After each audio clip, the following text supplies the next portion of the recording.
সংবাদ সবাইকে স্বাগত জানাচ্ছি। আমি ফিরোজ তোহা। শুরুতেই সংবাদ শিরোনাম। শুরুতেই জানাবো এই মুহূর্তে হাতে পাওয়া সর্বশেষ গুরুত্বপূর্ণ আপডেট সংবাদ। বাংলাদেশের 10 জেলেকে ধরে নিয়ে গেল আরাকান আর্মি। কক্সবাজারের উখিয়া নাফনদ থেকে বাংলাদেশের 10 জেলেকে মিয়ানমারের আরাকান আর্মির সদস্যরা ধরে নিয়ে গেছে বলে জানান স্থানীয় পালংখালী ইউনিয়ন পরিষদের চেয়ারম্যান গফির উদ্দিন চৌধুরী। বেশ কিছুদিন যাবৎ মিয়ানমার সীমান্তে ব্যাপক গোলাগুলির শব্দ ভেসে আসছিল গুলির খোসা পর্যন্ত। তবে এখন বাংলাদেশি 10 জেলেকে ধরে নিয়ে যাওয়ার ঘটনা ঘটল। এর পেছনে রহস্য জানাবো, ভিডিওটি না টেনে দেখতে থাকুন। এবারে জানাবো সাংগঠনিক সিদ্ধান্ত ও শৃঙ্খলা বজায় রাখতে আরও কঠোর হচ্ছে বিএনপির হাইকমান্ড। ইতিমধ্যে 61 নেতাকে আলটিমেটাম দিয়েছে বিএনপি। জানাবো চাঁদপুরের মতলব থানার ওসি মোহাম্মদ শাহিন হোসেন এবং এসআই মোহাম্মদ আবু হানিফকে প্রত্যাহারের নির্দেশ দিয়েছে বাংলাদেশ নির্বাচন কমিশন। জানিয়ে দেব, বহু দেশকে ঋণ দিয়ে ডুবিয়েছে বিশ্বব্যাংক ও আইএমএফ। আন্তর্জাতিক মুদ্রা তহবিল ও বিশ্ব ব্যাংকের ব্যাপারে সরকারকে সতর্ক করেছেন এএলআরডি নির্বাহী পরিচালক শামসুল হুদা। তিনি বলেন, বিশ্ব ব্যাংক এবং আইএমএফ প্রতিষ্ঠার 100 বছর পার হয়ে গেছে। এই 100 বছরে তারা সারা পৃথিবীতে বহু দেশকে ঋণ দিয়ে ডুবিয়ে দিয়েছে। এদিকে প্রধানমন্ত্রী শেখ হাসিনা বলেছেন, নির্বাচনে 14 দলের অনেক প্রার্থী দিয়েছেন, নির্বাচনও করেছেন, আর নির্বাচনে জেতা না জেতা আলাদা কথা, কিন্তু আমাদের কথা 14 দল আছে ও থাকবে। এবং সর্বশেষ জানাবো আন্তর্জাতিক সংবাদ। এবার ইসরায়েলকে কঠোর হুঁশিয়ারি দিল ফিলিস্তিনি গোষ্ঠী। মিশরের সীমান্তবর্তী শহর রাফায় হামলার ব্যাপারে ইসরায়েলকে কঠোর হুঁশিয়ারি দিয়েছেন ফিলিস্তিনের স্বাধীনতাকামীদের সংগঠন হামাস। দলটির সিনিয়র নেতা ওসামা হামদান এই হুঁশিয়ারি দিয়েছেন। এতক্ষণ শিরোনাম শুনছিলেন, এবার বিস্তারিত। প্রিয় দর্শক, আপনি যদি এই চ্যানেলে নতুন হয়ে থাকেন, ভিডিওটি দেখতে দেখতে চ্যানেলটি সাবস্ক্রাইব করে আমাদের সঙ্গে থাকুন। আর এই ভিডিও সম্পর্কে আপনি আপনার মূল্যবান মতামতটি কমেন্ট বক্সে জানিয়ে দিন। আর হ্যাঁ প্রিয় দর্শক, জানিয়ে দিন ভিডিওটি কোথা থেকে দেখছেন। 10 জেলেকে ধরে নিয়ে গেল আরাকান আর্মি। কক্সবাজার উখিয়ার নাফনদ থেকে 10 বাংলাদেশি জেলেকে মিয়ানমার আরাকান আর্মির সদস্যরা ধরে নিয়ে গেছে বলে জানান স্থানীয় পালংখালী ইউনিয়ন পরিষদ চেয়ারম্যান গফির উদ্দিন চৌধুরী। বুধবার সকাল 11টায় উখিয়া পালংখালী ইউনিয়নের থাইংখালী রহমতের বিল সীমান্তে নাফনদ থেকে তাদের ধরে নিয়ে যায়। পালংখালী ইউনিয়ন পরিষদ চেয়ারম্যান গফির উদ্দিন চৌধুরী বলেন, খালের মুখে মাছ ধরার সময় আরাকান আর্মির সদস্যরা 10 জেলেকে ধরে নিয়ে গেছে। কারণ রহমতের বিল সীমান্তে মিয়ানমার অংশে এখন সে দেশের কোনো সরকারি বাহিনী নেই। যারা ছিল তারা সবাই সংঘাতের সময় পালিয়ে বাংলাদেশে চলে এসেছিল। এখন রহমতের বিলের উপরে মিয়ানমার এবং এলাকাটি আরাকান আর্মির দখলে আছে। উখিয়া উপজেলা নির্বাহী কর্মকর্তা মোহাম্মদ তানভীর হোসেন জানান, যেহেতু সীমান্ত এলাকা থেকেই জেলেদের ধরে নিয়ে গেছে, তাই গত রাতেই বিষয়টি বিজিবিকে জানানো হয়েছে। এছাড়া তাদের উদ্ধারে ইতিমধ্যেই বিষয়টি উচ্চ পর্যায়ে জানানো হয়েছে। 61 নেতাকে আলটিমেটাম দিল বিএনপি। সাংগঠনিক সিদ্ধান্ত ও শৃঙ্খলা বজায় রাখতে আরও কঠোর হচ্ছে বিএনপির হাইকমান্ড। দলীয় সিদ্ধান্ত অমান্য করে উপজেলা নির্বাচনে অংশ নেওয়া প্রার্থীদের বহিষ্কারের দিকে এগিয়েছে বিএনপি। উপজেলা নির্বাচন প্রথম ধাপে দলীয় সিদ্ধান্ত অমান্য করায় 80 জনকে বহিষ্কার করেছে দলটি। এবার দ্বিতীয় ধাপে প্রার্থী হওয়ায় আরও 61 জনের তালিকা করেছে বিএনপির দায়িত্বশীল নেতারা। তাদের 48 ঘন্টার আলটিমেটাম দিয়েছে বিএনপি। সিদ্ধান্ত অমান্য করায় বৃহস্পতিবার তাদের কারণ দর্শানোর নোটিশ পাঠানো হয়েছে। পত্র প্রাপ্তির 48 ঘন্টার মধ্যে নোটিশের লিখিত জবাব দিতে বলা হয়েছে। অবশ্য প্রার্থী হওয়ার পর চেয়ারম্যান পদে 8 জনই, ভাইস চেয়ারম্যান পদে 4 জন তাদের প্রার্থিতা প্রত্যাহার করেছেন। তবে শোকজের জবাব যাই হোক না কেন, এসব নেতাদের দল থেকে বহিষ্কার করা হবে বলে সংশ্লিষ্ট সূত্র জানিয়েছে। এদিকে বিএনপি উপজেলা নির্বাচন বর্জন করায় দলটি তৃণমূলের অধিকাংশ নেতাকর্মী প্রথম ধাপে নির্বাচনের ফলাফলের দিকে তাকিয়ে আছে। প্রথম ধাপের উপজেলা নির্বাচনে যদি সুষ্ঠু ভোট হয় এবং বিএনপির বহিষ্কৃত নেতারা বিজয়ী হন, তাহলে তৃতীয় ও চতুর্থ ধাপের নির্বাচনেও বিএনপি থেকে প্রার্থীর সংখ্যা আরও বাড়বে বলে বিএনপিতেই এমন আলোচনা চলছে। তবে তৃণমূলের বাস্তবতা আসলে কতটা বিবেচনায় নিয়েছে বিএনপির হাইকমান্ড, সেই আলোচনাও রয়েছে দলটির ভেতরে। সেই সঙ্গে গণহারে দল থেকে বহিষ্কার তৃণমূলের কর্মীদের সমর্থকদের মধ্যে কী ধরনের প্রভাব ফেলবে, এতে দল আরও দুর্বল হচ্ছে কিনা, এসব প্রশ্ন রয়েছে বিএনপিতে। তবে কঠোর অবস্থানে থাকছেন দলটির নেতৃত্ব। জানা গেছে এই মুহূর্তে বিএনপি নেতাকর্মীদের মধ্যে জোর আলোচনা। প্রথম ধাপের ফলাফল যদি বিএনপি চিন্তাভাবনার হিতে বিপরীত হয়, তখন বহিষ্কার বার্তা ও পদধারী এবং সাবেক নেতাকর্মীদের ভোটে অংশ নেওয়া থেকে কতটা বিরত রাখতে পারবে। এদিকে ভোটে অংশ নেওয়া নেতাকর্মীদের তালিকা বাড়বে, অন্যদিকে বহিষ্কারের সংখ্যাও বাড়বে।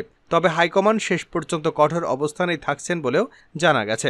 বিএনপির স্থায়ী কমিটির সদস্য গয়েশ্বরচন্দ্র রায় বলেন, দলীয় ফোরামে আলোচনা করেই নেতাদের বহিষ্কারের সিদ্ধান্ত হয়েছে। যারা মনোনয়নপত্র প্রত্যাহার করবে তাদের দলে ফেরানো হবে। তিনি বলেন, তৃতীয় বা চতুর্থ ধাপের প্রার্থীর সম্পর্কে আগাম কোনো কিছু বলা যাচ্ছে না। এই বিষয়ে স্থায়ী কমিটিতে আলোচনা হবে। চাঁদপুরের মতলব উত্তর থানার ওসি এসআইকে প্রত্যাহারের নির্দেশ। চাঁদপুরের মতলব উত্তর থানার ওসি মোহাম্মদ শহীদ হোসেন এবং এসআই মোহাম্মদ আবু হানিফকে প্রত্যাহারের নির্দেশ দিয়েছে বাংলাদেশ নির্বাচন কমিশন। বৃহস্পতিবার কমিশনের জ্যেষ্ঠ সহকারী সচিব মোহাম্মদ শাহজালাল স্বাক্ষরিত এক চিঠিতে এই বদলির নির্দেশ দেওয়া হয়েছে।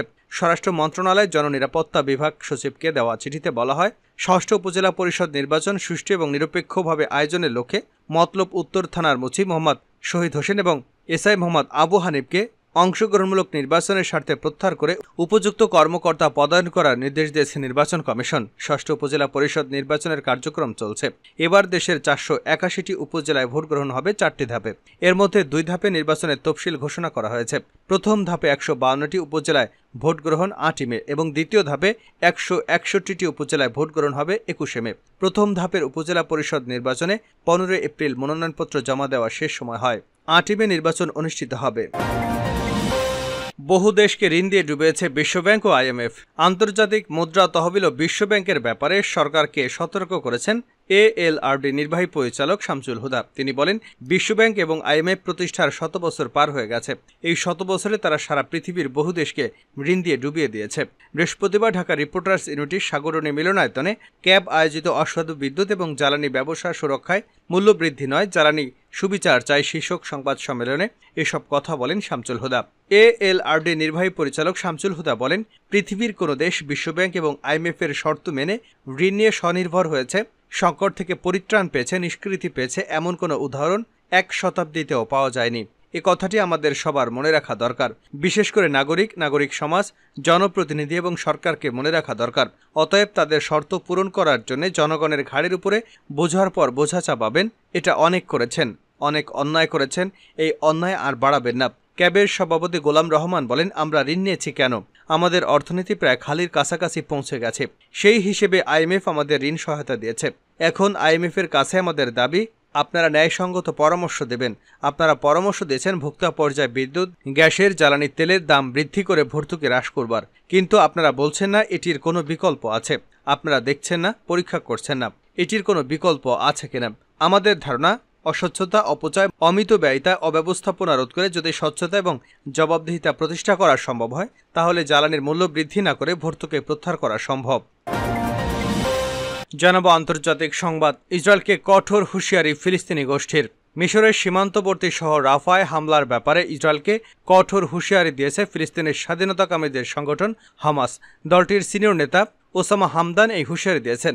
বৃহস্পতিবার নিউ ইয়র্ক পোস্টের এক প্রতিবেদনে এ তথ্য জানানো হয়েছে।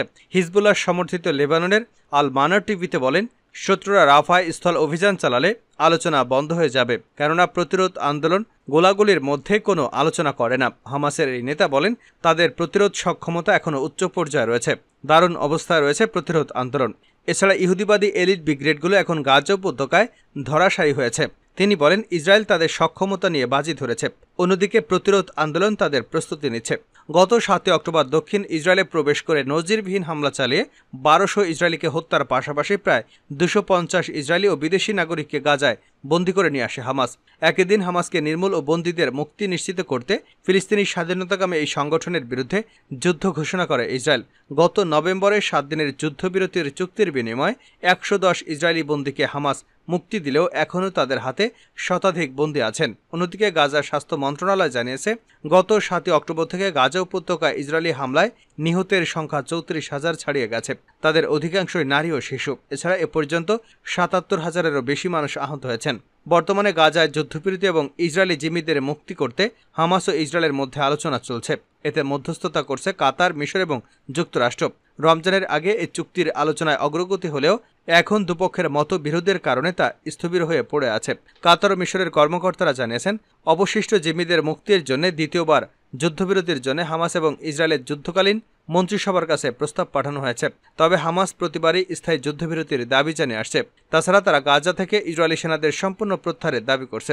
হামাসের এমন কঠোর প্রস্তাবের কারণে যুদ্ধবিরতির বিষয়ে কোনো সাড়া দেয়নি ইহুদিবাদী ইসরায়েল। দুপক্ষের মতানৈক্যের অবসান ঘটাতে গত বৃহস্পতিবার ইসরায়েল সফরে যায় মিশরের একটি সরকারি প্রতিনিধি দল।